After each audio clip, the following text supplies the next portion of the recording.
Berikut ini adalah khotbah Injil mendasar oleh Pendeta Cho Sung Wook dari Korea, yang berjudul Manusia Awal. Mari kita berdoa. Tuhan, terima kasih telah mengirimkan kami, Yesus Kristus, agar kami bisa bertemu lagi dengan Tuhan. Kami berdoa melalui khotbah hari ini, kami bisa benar-benar menyadari apa itu gambaran Tuhan di dalam diri kita.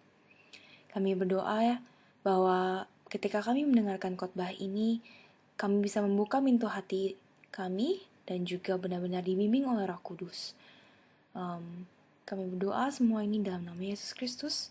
Amin. Mari kita melihat kitab Kejadian 1 ayat 26-28. Melalui firman Tuhan ini kita dapat melihat makhluk seperti apa manusia pada awalnya. Dikatakan bahwa menurut gambaran Tuhan, manusia diciptakan dari debu tanah.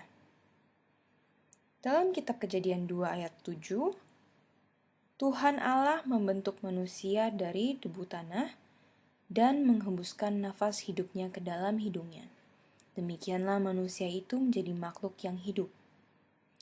Ini artinya debu tanah menjadi hidup ketika Tuhan menghembuskan nafas hidupnya. Kalau kita tidak tahu kebenaran ini, maka kita akan terus hidup layaknya debu tanah. Maka itu penting bagi kita untuk menyadari siapa sebenarnya kita pada awalnya dan siapa kita sekarang. Di dunia ini ada 3 orang yang memegang peranan dalam pengertian hidup manusia. Menurut teori Darwin, dia mengatakan bahwa manusia telah mengalami evolusi. Pada dasarnya, ia mengatakan walaupun kita adalah makhluk yang sangat cerdas, kita tetap saja dikategorikan sebagai binatang. Kita juga dapat melihat satu orang lagi yang berpengaruh, yaitu Freud, yang mengatakan bahwa manusia ada demi memenuhi keinginan seksual mereka. Ini adalah teori psikoanalisis. Ada juga orang seperti Karl Marx yang berkata bahwa orang-orang bergerak sesuai dengan kebutuhan finansial atau keuangan mereka. Pada dasarnya, ia memisahkan manusia berdasarkan keinginan seks, uang, dan keinginan manusiawi lainnya. Semua orang bertindak sesuai dengan apa yang mereka percaya. Zaman sekarang, orang-orang menjalankan hidupnya mengejar keinginan seksual, keinginan fisik, dan keperluan duniawi lain seperti uang. Masalah-masalah ini terlihat sangat jelas di negara-negara yang sudah berkembang dan maju. Contohnya masalah seperti homoseksual dan biseksual jarang sekali terlihat di negara-negara dunia ketiga, namun kita dapat melihat banyak masalah seperti itu di negara-negara yang maju dan berkembang. Pendeta juga berbicara mengenai berita di mana seseorang nonton film Batman yang baru di bioskop dan dia memakai kostum seperti penjahat yang ada di film. Dan orang-orang berpikir dia hanya bercanda. Namun tiba-tiba ia melemparkan granat dan mulai menembaki orang-orang yang ada di bioskop itu. Sekitar 10 orang menjadi korban jiwa dan 50 orang mengalami luka-luka. Latar belakang orang itu sebenarnya dia adalah orang yang dulunya sering membantu anak-anak di perkemahan. Lalu kenapa hal yang mengerikan seperti itu bisa terjadi? Hal tersebut terjadi karena orang itu tidak tahu sebenarnya dia itu siapa. Ada contoh lain di drama Shakespeare yang namanya As You Like It, yang ceritanya tentang waktu dan tindakan manusiawi. Drama ini dibagi menjadi 7 bagian. Yang pertama, menunjukkan bayi di dalam kereta bayi. Yang kedua, menunjukkan seorang anak yang harus pergi ke sekolah, tetapi ia nggak mau pergi ke sekolah. Yang ketiga, ada seorang orang tua yang terlalu tua dan tidak dapat melihat. Dia bertingkah layaknya seorang anak kecil. Shakespeare memperlihatkan kita bahwa inilah yang namanya hidup. Ia menunjukkan bahwa jalan-jalan yang dilewati dalam dramanya adalah hidup kita yang sebenarnya. Dia menunjukkan melalui drama itu bahwa sebenarnya tidak ada nilai dan tujuan dari hidup kita.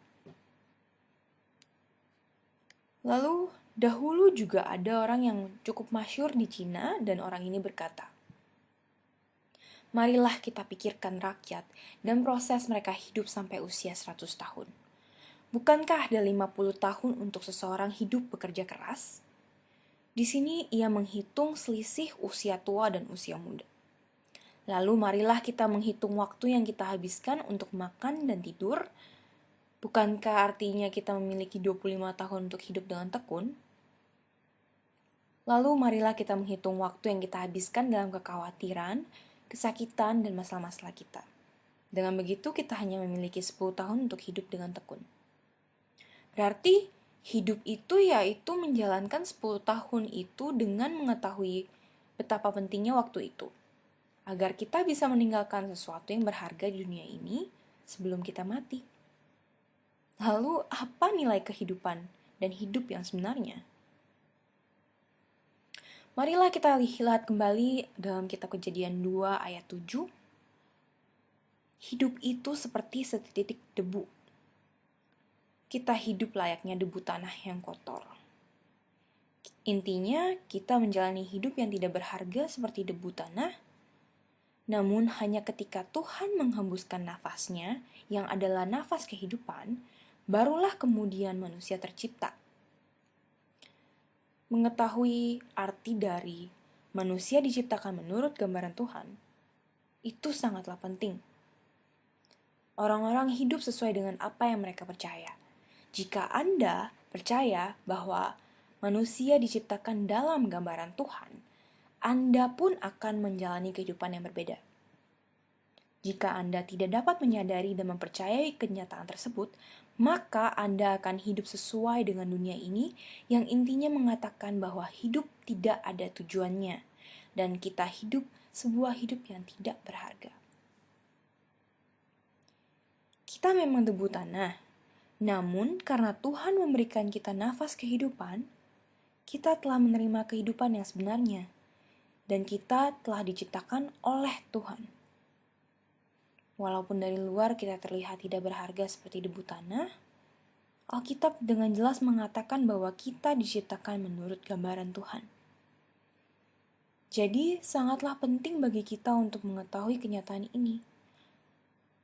Walaupun kita telah mendengarkan banyak khotbah, tetap saja banyak yang belum mengena di hati kita. Ketika kita mendengar hal ini, kita akan mengakui kebenaran hal ini, dan ketika hal ini benar-benar mengena di hati kita, pada saat itulah perubahan sejati akan terjadi. Tuhan memberikan kita banyak pesan khotbah hingga sekarang, dan semua orang yang percaya bahwa Tuhan ada dan bahwa mereka percaya pada Tuhan, jangan hanya berhenti di situ. Peganglah dan percayalah pada firman Tuhan. Kita sebenarnya telah dimateraikan dan tertanamkan dalam realita dunia. Jadi, terkadang kita kehilangan identitas kita yang sebenarnya. Alkitab terus-menerus memberitahu kita bahwa kita telah diciptakan menurut gambaran Tuhan. Kita adalah seperti Tuhan. Anda memiliki gambaran Tuhan dan Anda adalah anak-anak Tuhan. Walaupun Tuhan telah memberikan pesan ini kepada kita, hingga sekarang pun kita masih belum menerima pesan ini dengan benar ataupun mendengarkannya dengan baik. Kita tidak menerimanya, tidak mengakui kebenarannya, ataupun mempercayainya. Kenapa sih? Karena perlakuan yang kita terima dari dunia ini tidak menunjukkan bahwa kita diciptakan menurut gambaran Tuhan. Ini karena kita telah hidup di dunia yang penuh dengan ketakutan, kekhawatiran, keraguan, dan luka-luka batin. Kita hidup mencoba untuk melindungi diri sendiri dan hidup sendiri, dan itulah mengapa kita tidak bisa percaya bahwa kenyataannya itu kita diciptakan menurut gambaran Tuhan. Sangat disayangkan sekali, karena kita telah menjadi sangat terluka dan sangat sakit diakibatkan oleh dunia ini. Dan kita tidak dapat menerima kenyataan yang sederhana bahwa Tuhan telah memberikan kita hal ini. Perjalanan iman kita secara sederhana adalah mempercayai mempercayai bahwa semuanya itu mengenai iman yang percaya akan Tuhan dan firman-Nya. Alkitab mengatakan bahwa walaupun kita diciptakan dari debu tanah, kita diciptakan menurut gambaran Tuhan. Ini artinya gambaran Tuhan ada di dalam diri kita. Kita memiliki suatu keunikan, kebenaran, dan nilai di dalam kita. Tuhanlah yang memberikan kita otoritas dan kekuatan untuk menaklukkan laut dan bumi. Inilah seberapa berharganya kita. Kita memiliki pengetahuan penciptaan yang berharga dan tak ternilai yang diberikan Tuhan untuk kita. Tuhan memberikan kita kemampuan khusus untuk memanggil Tuhan Bapa kami. Marilah kita mengerti arti dari gambaran Tuhan yang sebenarnya. Alkitab mengatakan bahwa kita lebih berharga dari dunia ini. Apakah yang kita percayai? Apakah kita percaya bahwa kita tidak sebanding dengan dunia ini? Inilah mengapa kita terus-menerus melukai diri sendiri, mengecewakan diri sendiri, dan membenci diri sendiri. Ini karena kita tuh tidak bisa percaya. Karena kita tidak dapat menghubungkan pikiran kita dengan firman Tuhan. Namun, pada saat kita menyadari kenyataan ini, kita akan mengalami titik balik, sebuah turning point dalam hidup kita. Ada sesuatu yang lebih penting dari ketekunan, yaitu perihal mengenai mengetahui diri kita sendiri dan mengetahui apa yang Tuhan ingin katakan kepada kita. Karena kita diciptakan dalam gambaran Tuhan, kita tidak memiliki pilihan lain selain diberkati oleh Tuhan. Tidak penting apakah kita akan menerima berkat seperti ini atau berkat seperti itu. Yang lebih penting yaitu kita adalah makhluk yang tidak memiliki pilihan lain selain menerima berkat dari Tuhan. Pokok intinya tidak berada pada berkat-berkat itu sendiri, tetapi kenyataan di mana kita telah diciptakan menurut gambaran Tuhan dan tidak memiliki pilihan selain diberkati oleh Tuhan. Karena kita diciptakan menurut gambaran Tuhan, dan karena kita adalah anak Tuhan, kita tidak mendapat pilihan lain selain diberkati Tuhan. Ingat itu. Tuhan tidak mengasihi kita karena kita berbuat baik dan karena kita hidup dengan tekun.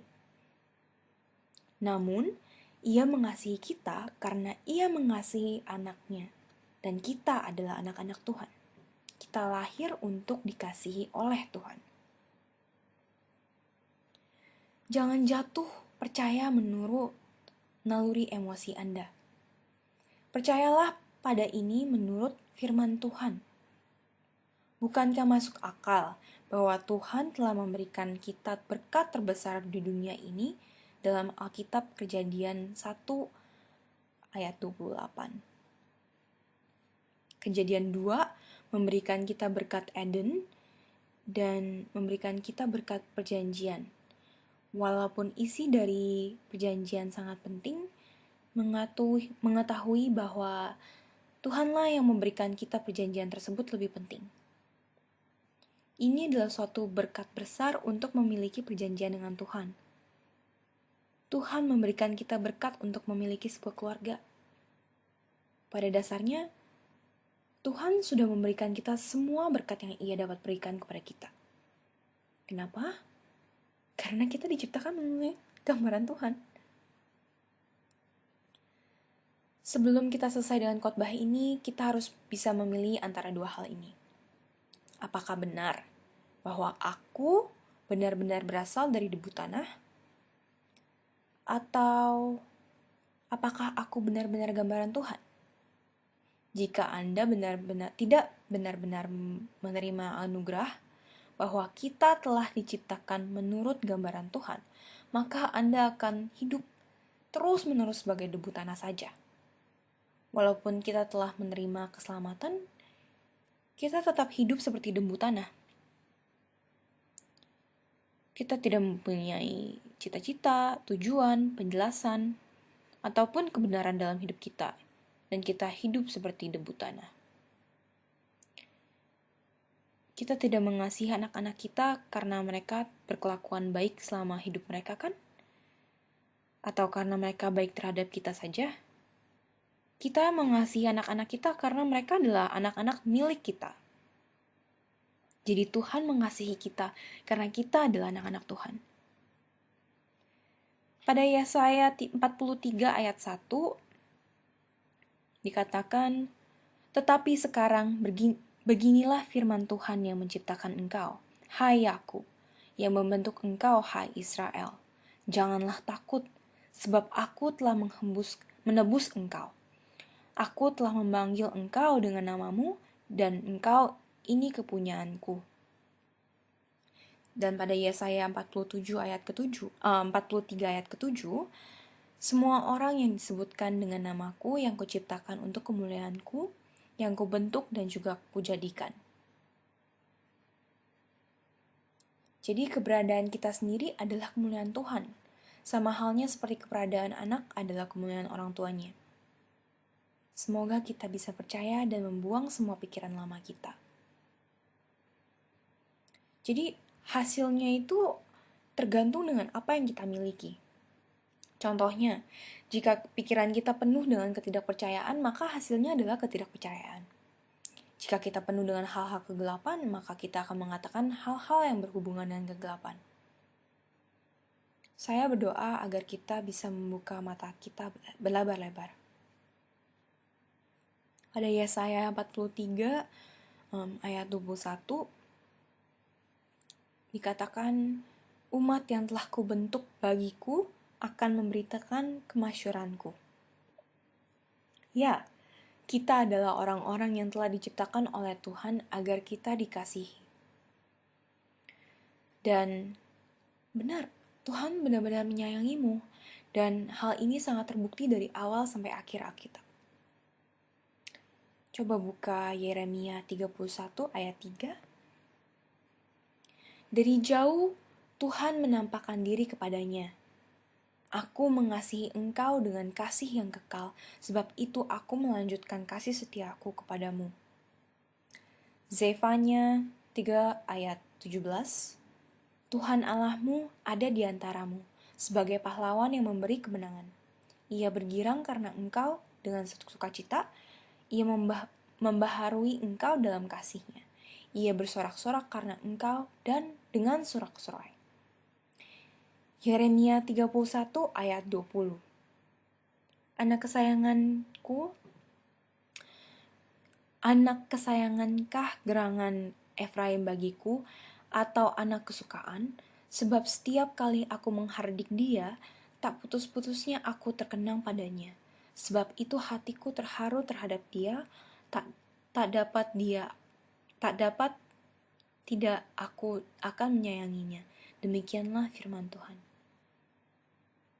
Dikatakan di sini bahwa hatiku terharu terhadap dia. Ini artinya Tuhan merindukan kita. Ia sangat mengasihi kita. Setiap kali Tuhan harus menegur kita, atau setiap kali kita berpikir bahwa kita sedang melalui lorong yang gelap, atau setiap kali kita merasa bahwa ketika Tuhan mengizinkan kesulitan dalam hidup kita, ini sebenarnya adalah pelatihan. Contohnya jika anak kecil berlari, lalu ia jatuh dan lututnya terluka. Tentunya orang tuanya ingin membantu anaknya berdiri. Tetapi orang tua tersebut tetap harus memberitahu anaknya untuk berdiri sendiri. Demi anak itu. Sama seperti orang tua itu, Tuhan melihat kita seperti itu. Hati Tuhan yang terharu terhadap kita menunjukkan bahwa Tuhan sangat mengasihi kita. Inilah mengapa Tuhan yang mengasihi kita mengaruniakan anaknya yang tunggal. Tuhan telah menunjukkan kasih-Nya melalui Yesus Kristus dan kematian-Nya dan juga kebangkitan-Nya. Apa ada hal lain di dunia ini yang dapat memisahkan kita dari kasih Tuhan? 1 Yohanes 4 ayat 10. Inilah kasih itu. Bukankah kita yang telah mengasihi Allah? tetapi Allah yang telah mengasihi kita, yang telah mengutus anaknya sebagai perdamaian bagi dosa-dosa kita. Saya ulangi, bukan kita yang telah mengasihi Allah, tetapi Allah yang telah mengasihi kita dan yang telah mengutus anaknya sebagai pendamaian bagi dosa-dosa kita.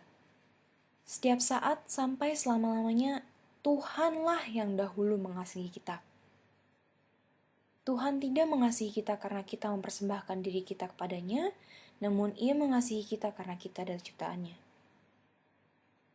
Setan memberikan kita banyak masalah melalui situasi-situasi dan juga lingkungan kita.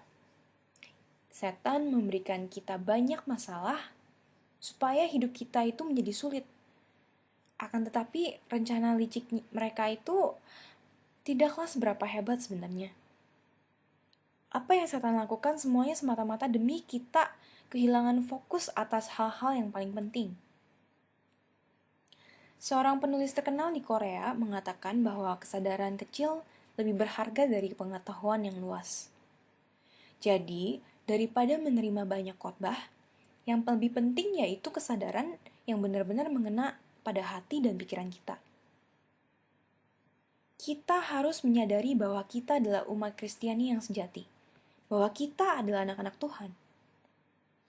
Setan bisa memberikan kita jawaban dan memberikan kita penganiayaan. Setan terus memberitahu saya untuk hidup yang tidak berharga seperti yang telah kita lakukan sebelumnya. Semua seperti yang kita jalani sebelumnya. Dan mati ketika kita tua.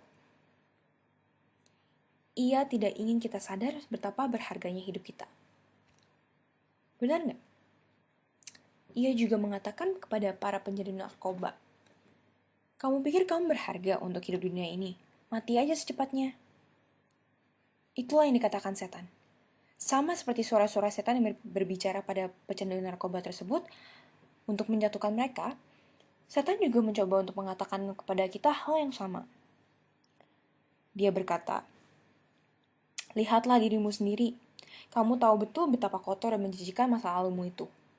Kamu tahu seberapa mengerikan kemarahan dan kepribadianmu itu.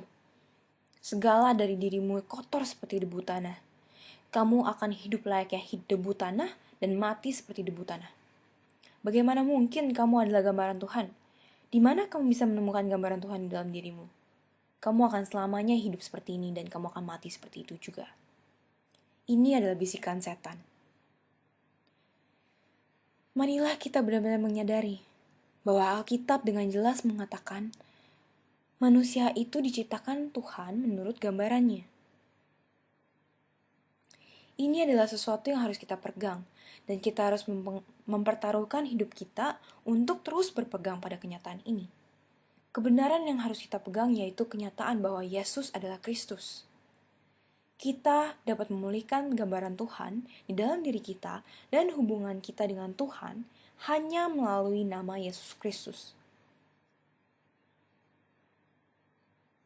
Kita bukanlah kotoran seperti debu tanah. Kita diciptakan menurut gambaran Tuhan.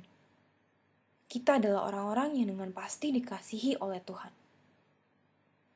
Kita adalah orang-orang yang pastinya dapat memberikan kasih kepada orang lain. Marilah kita memulai hidup kita dan menjalani hidup menurut gambaran Tuhan. Marilah kita menjalani hidup sebagai orang-orang yang memiliki gambaran Tuhan.